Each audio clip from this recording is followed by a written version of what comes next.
In-depth journalism in the Memphis community, the Daily Memphian is of Memphis, not just in Memphis, and seeks to tell the stories of this city. TheDailyMemphian.com. Truth in place.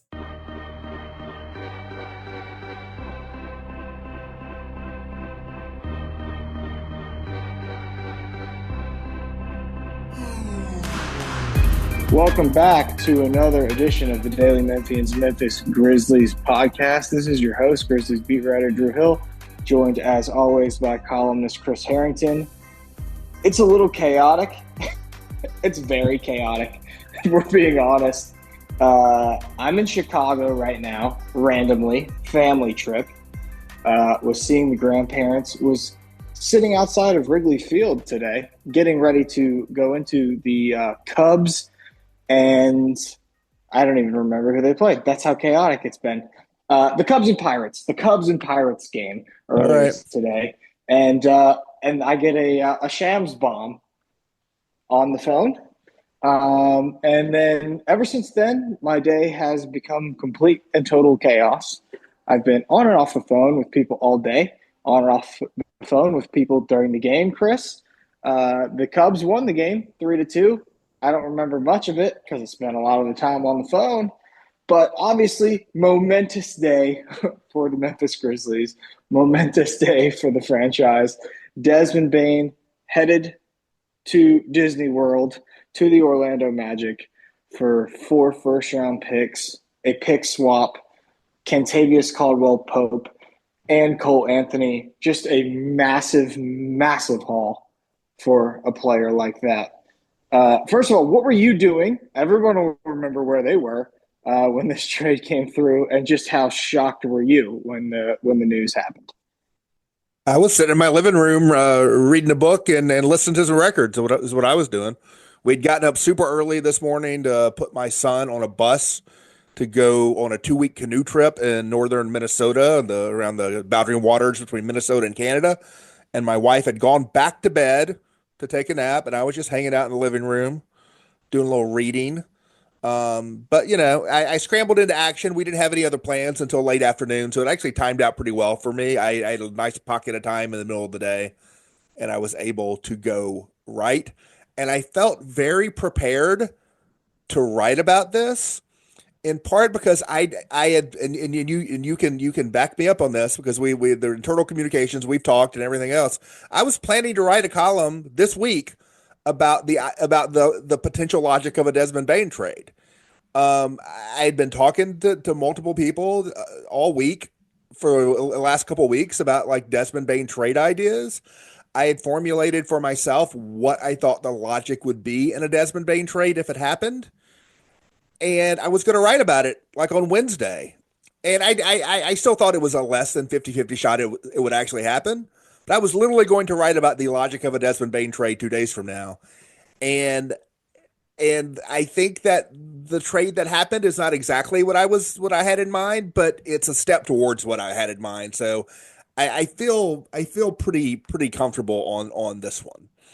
I don't think you had 4 first-rounders in mind. No. I mean, that's so much. I was trying to think of a trade that would arrive at where you would want to arrive. And I think this trade, which we'll get into, is not – this is a step in a process that's going to have to be a multi-part process. I couldn't come up with a trade that to me would accomplish what I think you would want to accomplish in a Desmond Bane trade. And that's not what they did. They gave themselves the tools to accomplish. They didn't accomplish it by itself, right? Like these picks aren't winning games in the playoffs. It's what you do with them that can get you there. But we should probably back up a little bit on this. It was definitely a surprise, especially when it happened. Like even though I thought something might happen, I didn't think it was going to happen today. You know, more than a week before the draft. But the idea that Bane might get dealt, that seed got planted the day after the Grizzly season ended. Mm-hmm.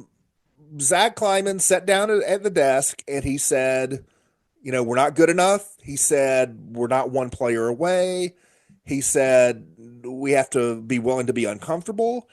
And I don't remember exactly how the question was phrased or where the question came from, but he was given the opportunity to say, I think someone asked him, do you still believe like this trio? Maybe it was even you, but someone asked him, someone asked him, do you still believe this core John Morant, Desmond Bane, Jared Jackson can win a title. It was phrased something like that, right? It was basically an invitation for him to say, absolutely, we're committed to keeping this core together. And he very notably, and we both noted it, and we both talked about it the next day, I think, he very notably did not do that. So he left open the door, I think very consciously, that he might break up the core. But then after that, he reiterated what he had said to you earlier in the season, that the team was not going to trade John Morant. And he reiterated that it was a priority to try to do a new deal with Jaren. And so, like, where does that lead you, right? And so I think the idea that there might be a Bane trade was something that we were talking about from that moment. But even with all that in mind, like, you know, to actually do a deal, you got to get a deal you want to do. And I wasn't sure it would actually happen. And we can talk about the details of it, but they obviously got a very significant deal for Desmond Bane. There's so much to unpack here. So can we just hit reverse again one more time real quick? So I think that, like, this, I don't think that this has anything to do with how the Grizzlies actually feel about Desmond Bane, because I do think that there are certain parts of Desmond Bane's personality and the way that he fit among the locker room that was important and was valued and is now going to be a question going forward and would even be recognized within the Grizzlies organization as a question moving forward. I think he was a big-time leader, and a big-time leader from a maturity standpoint, and like was like a long-time voice of reason. And like for all those reasons, it's something that's hard to part ways with. I also think, like, I've seen some reporting on Twitter, and then, like, you know, when deals like this happen, everyone feels the need to sort of chime in with whatever they've got. But like, I don't think that this was a full-blown surprise. Let's just put it that way. I don't think that this was. I think that Desmond Bane was aware that there was potential for a shakeup on this roster this offseason. And I'm not sure that they knew for sure that it was going to be Desmond Bane, but I think that Zach Kleiman had at least made it clear that it was a strong possibility that something was getting moved around and switched up. So does this come as an extreme shock on that side of things, on the player side of things, from the Desmond Bane side of things? I don't think it can come as an extreme shock. Was it a little bit of a shock?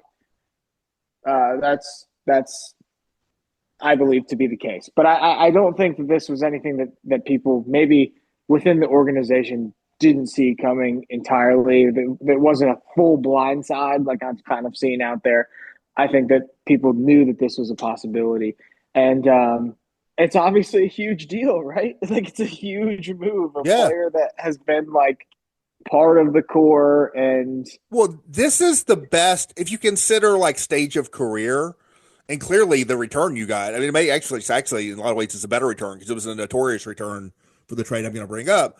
But Desmond Bane, in terms of like stature and where he is in his career, is the best player the Grizzlies have traded since Pau Gasol.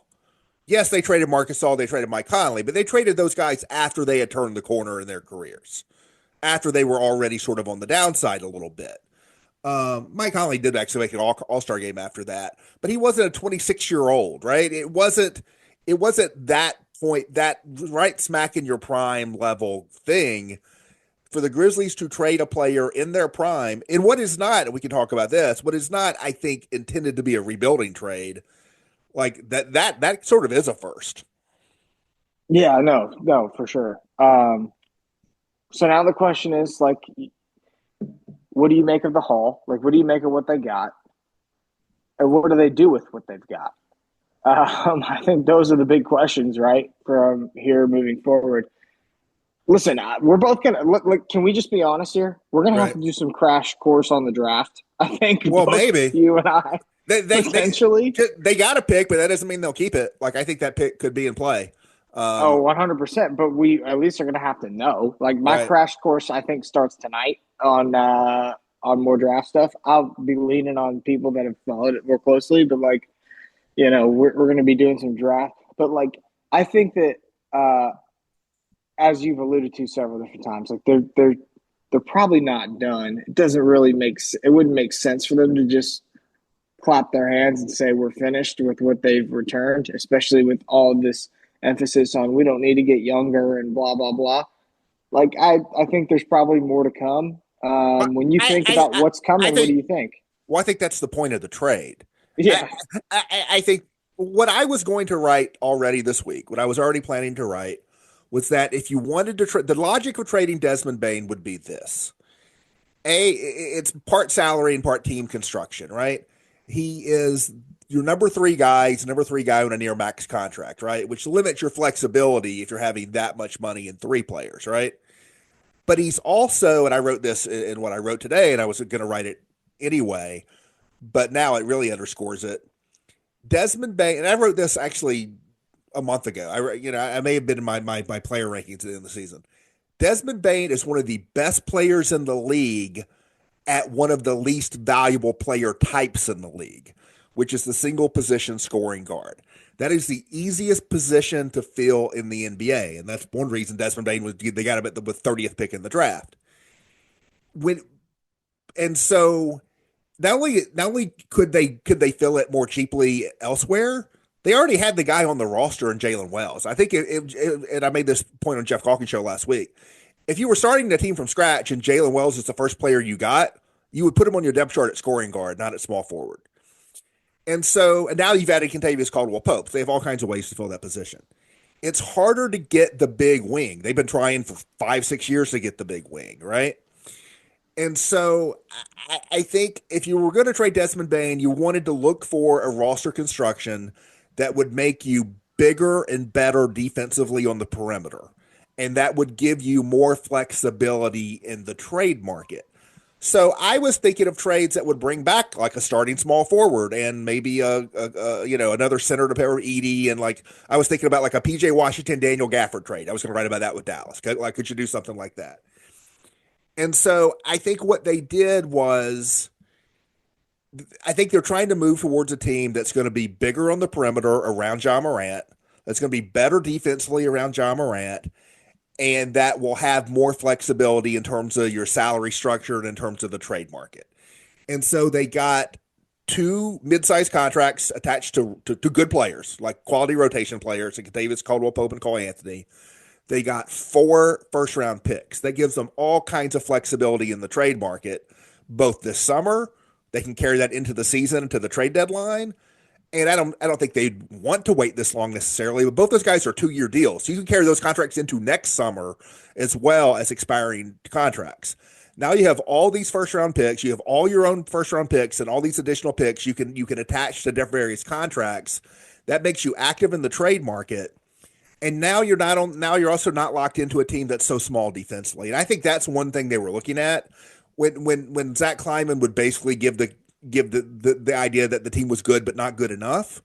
One of the issues there, I think, and I wrote about this today, is that as good as a Ja Morant, Desmond Bane backcourt was offensively, it really locked in some problems on the defensive end for the Grizzlies, to the degree that they were almost required to play a small forward that could guard point guards.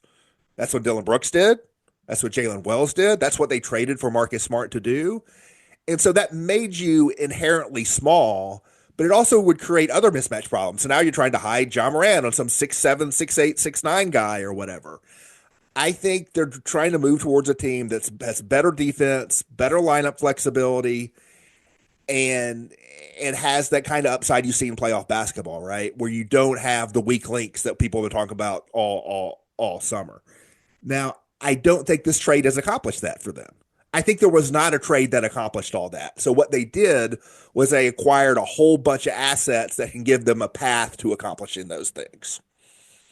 Yeah, no, I think you touched on a lot of it there. It also just,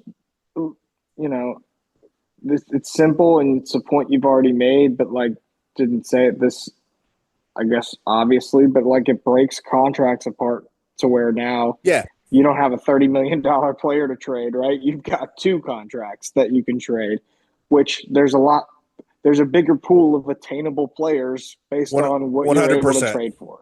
And I think that puts you in a better position, right? Like that's That's a big part of it. No matter what you bring back, this was a major. We've been talking about this every time we come on the pod is how limited they are and all these things. They fixed that problem. That problem is now fixed. I think in particular, and whether they find the right deal that they want to do in the next 2 weeks, I don't know. They may not. I think right now, immediately, Cole Anthony plus draft assets is there for the taking. I think Cole Anthony at 13.1 million plus one or two first round picks because they got lots of first round picks. I think they're gonna be shopping. I think they're shopping that already. Now, did they find a deal they want to do for that? I don't know whether they will or not. I can make some up, and I will. I'll do it on the pod. I'll write about it next week. Like PJ Washington at Dallas, that works. Herb Jones, which we've talked about for 2 years at New Orleans, that works. Diddy Avdia at Portland, that works. Cam Johnson at Brooklyn doesn't quite work, but it's pretty close enough you can figure out a way to get it done, right? Would the Grizzlies want to attach one or two first-round picks to go after a player like that? I don't know. Would those teams want to take one or two first-round picks to deal a player like that? I don't know that either, but I will guarantee you those are the kind of discussions that are going to be happening over the next few weeks. Yeah, no, I think that makes a ton of sense. And it's positionally what we've talked about, the type of player that the team would need. And Cole Anthony, you know what's funny is I was on hosting Jeff's show, and this was right after the Pacers had just won game 3. We were talking about, like, do the Grizzlies have a player that's similar to Benedict Mathurin, right?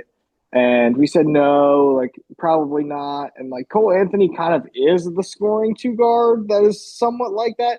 But I'm with you. I don't think they're 1,000%. I think there's a chance Cole Anthony's playing for the Grizzlies next year. Don't get me wrong. Well, yeah. But, like, I don't think that he's, like, locked in by any means. Let me make this point. I think they will. I think they are probably already shopping Cole Anthony to the exact way I just said.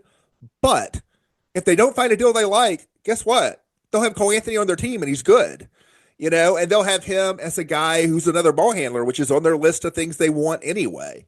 I think he is ultimately overqualified for the role he'll have on the Grizzlies team because I think they're committed to Scottie Pippen. So I think he's almost too good for that role on the team. But, like, if you go into the season with him, great. You have a guy who's too good for the role. That's better than being not good enough, right? So I think they'd be perfectly happy to have Cole Anthony, and he would be in the rotation. He would play basketball for the Grizzlies. But I think they will definitely shop that contract. Okay, we're crunched for time. Let's try to roll through some things. What are the Grizzlies going to miss most now that Desmond Bane's not on the roster anymore? I think part of this is leadership, no doubt. Shooting, obviously. It's a risky trade. There's some risk involved when you trade a player that's of his talent level. What do you think they're going to miss the most? Well, it's those two things. I think the leadership thing is in some ways maybe as big of a deal. It doesn't seem like it should be just because he's so good on the floor. But I do think, and we've talked about this in the past, the personalities of those three guys, Morant, Bane, and Jackson, is very different, but there's a kind of a balance to it. And I think they're really missing something with Bane. Now, Kentavious Caldwell-Pope is a good vet, right? Who's been there, won a title. And I think he is more likely to stay and to play a major role in the team next season. So maybe he helps in that regard. We'll see who they end up trading for, who they add. But I do think the leadership locker room factor is very significant, and I don't think that was lost on the Grizzlies, to your point you've already made when they made the trade. But I also think, like, they're losing one of the better shooters in the league and a 20-plus point scorer. And so they're really placing a bet on whether, you can offset that with improvement in terms of defense and depth and some of that other stuff. The Grizzlies are not a better basketball team today than they were yesterday. This was not a trade that immediately made the team better. It's a trade that gave them the tools to potentially be better, but they got to use those tools. They are not a better team today than they were yesterday. Were you surprised at the haul that they got? Like, I've seen this all over the internet. Donovan Mitchell didn't get this many first-round picks in a return for a trade. Are you surprised at the sheer number of assets that the Magic were willing to part with?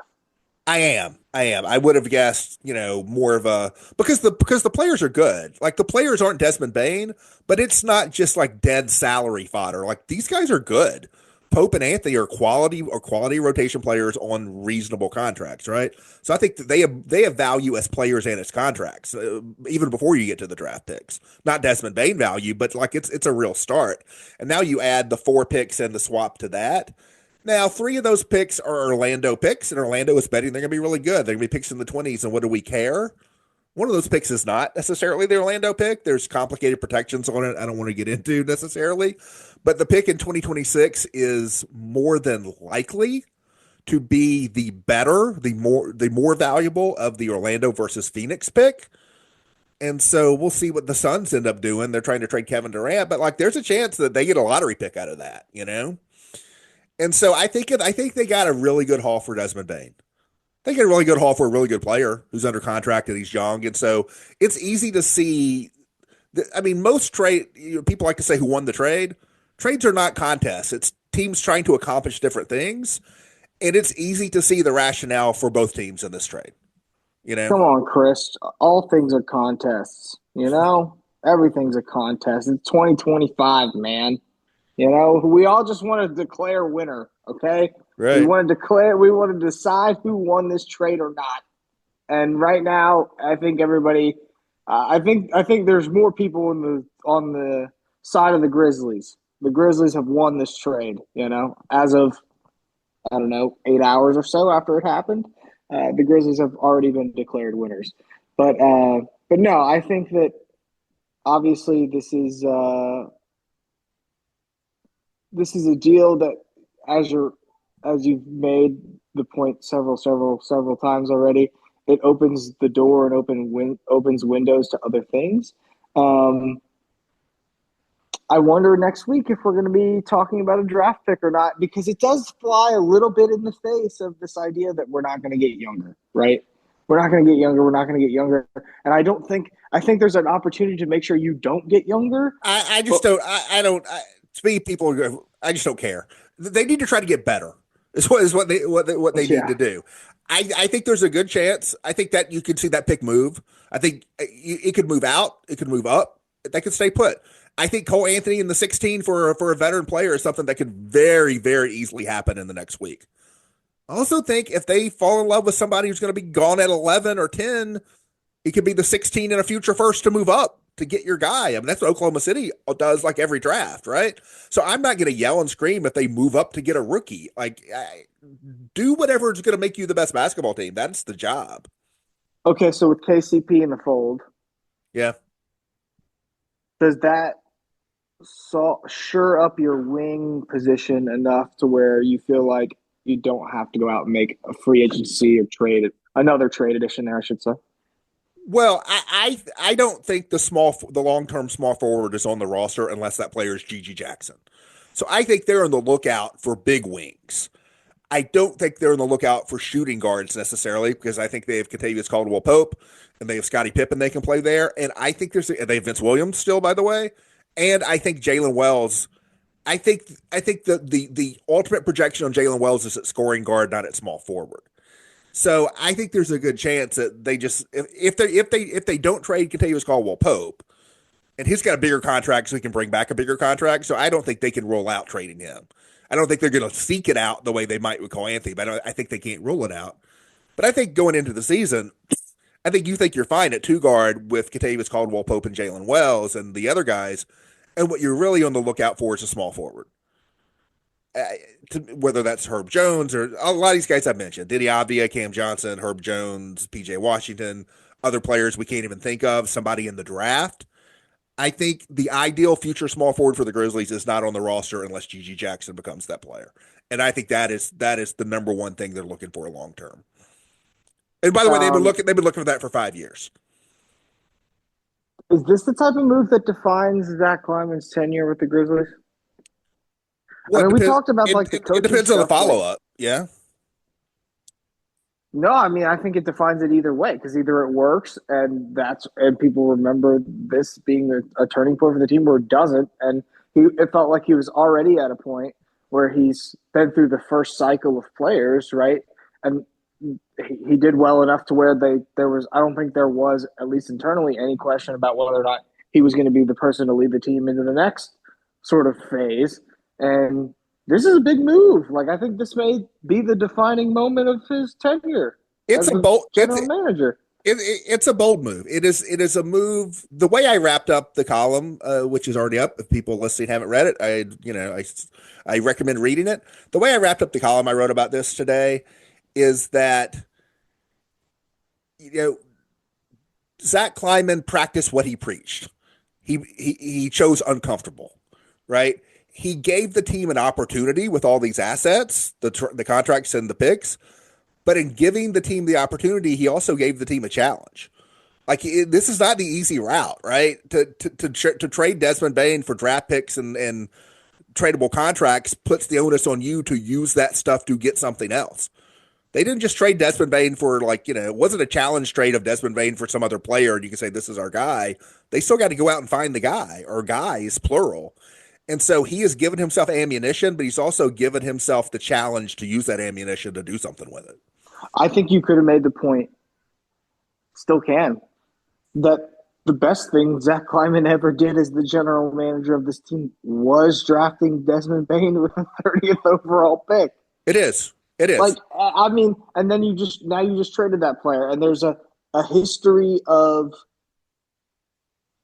Zach Kleiman's trades not panning out, if we're just going to be honest about it.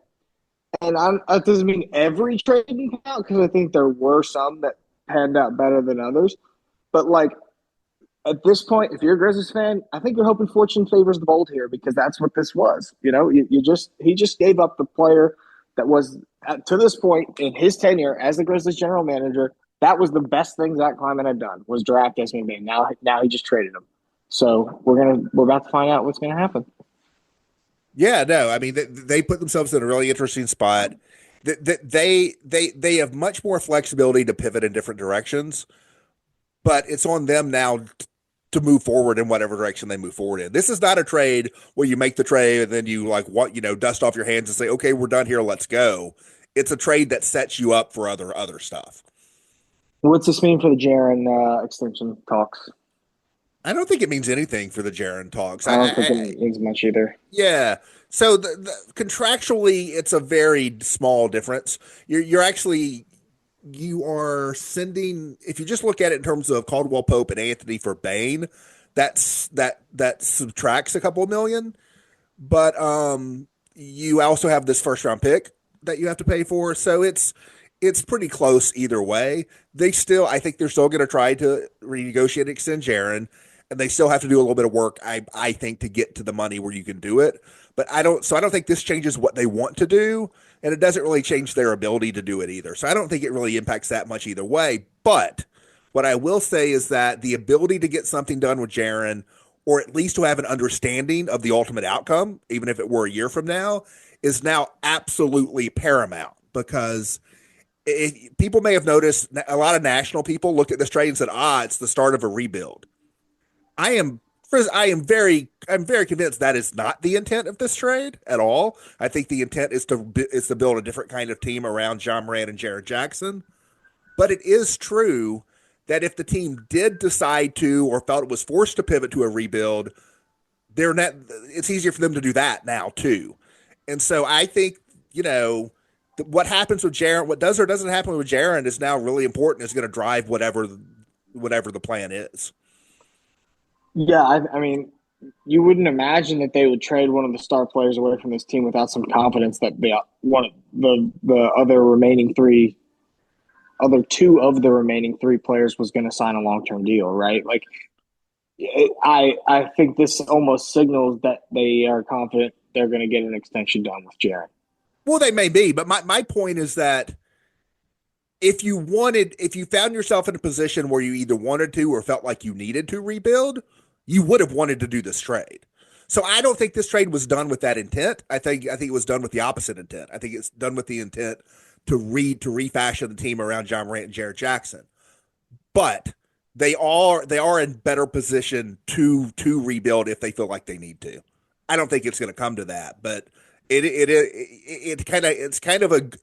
a good sort of jump out of the starter's block, sort of for either path, really. Yeah, and I mean, look at what Indiana has done, right? Indiana They don't have 3 true superstars. They've got closer to 2. They've got a lot of other really good players that they can put on the court, and they're playing in the NBA Finals, tied 2-2 as we record this. So maybe that's closer to the formula that this team is looking for. What have we missed? What have we left out? What else is important here that we haven't talked about yet? I sort of feel like we've covered the ground. I think it's going to be really interesting. The Grizzlies have a very interesting few weeks ahead. It's very possible that it's not super noisy. Like, they could just, extend Jaren. They could re-sign Santi Aldama. They could use the pick at 16 for a player, sign someone, which I think they'll still try to use that room exception at $8.8 million, and go into the season with what they have and just say, now we got all these contracts. We got Cole Anthony. We got Kentavious Caldwell-Pope. We got Brandon Clark. We have Santi Aldama on a new contract. We got some free agent we just signed for $7 million, whatever it is, and say we got all these contracts and we got all these draft picks, and we'll see what the market's like at the deadline. That could still be the case. But even if it's just that, we're still talking about a draft pick and a Santi Aldama free agency and a free agent signing. It's going to be a really interesting few weeks for the Grizzlies, no matter what they do. What are the needs left to address? Big depth still because of the Edey injury too. What else? Well, obviously, the center situation was not addressed by this at all, and I think that is still a need going into the season. So that's the obvious one. I think if they keep Cole Anthony, then they don't need to address the ball handler situation. If Anthony gets dealt in some trade that doesn't bring back a point guard, I think we're right back to where we started with there, where maybe they sign some lower level point guard. In terms of the wing thing, I think they are more likely to make a trade for a meaningful starting level wing now. I think they are less likely to sign someone in free agency. I think at this point, you're probably not signing Amir Coffey for $7 million. You're probably waiting and see if you can trade for somebody better than that. It would be my guess. I think it makes it somewhat less likely that they sign a wing as their main free agent signing. Last thing, if they use that draft pick, what position you think? I mean, you can sort of go what best makes player. Sense? You can go best player available. Obviously, we're talking about needs of all 3 different player types. You could take just about anybody, but I think if you took a player, it makes the most sense. I know they've been doing this for years, but it still makes the most sense to roll the dice, take a swing at another wing, right? Whether that's kind of does, doesn't it? We'll talk about this more later in the week, but Carter Bryant, Cedric Coward, Neat Clifford, Noah Penda, other guys I'm forgetting. Some of those guys will be off the board, but some of them won't, right? So Liam McNeely, is there a small forward wing player that you like who's there at 16? If so, you can never have too many of them, right? Well, it's going to be fun. Chris and I will probably be back later on this week. I got to get back to Memphis now. What an insane day. Cubs won. Grizzlies traded their best player. The family wasn't thrilled, but we got it done. We got a lot out there. We got content out there. We got stuff for you to go read at the Daily Memphian. It may have been written on my phone, but we got it done. So make sure you go check that out and go read Chris's analysis on the trade. It was an insane day. It's now an insane week that awaits ahead for us at the Daily Memphian. So make sure you're checking back the website. Make sure you're dialed into this podcast and all of our other podcasts over online. So until next time.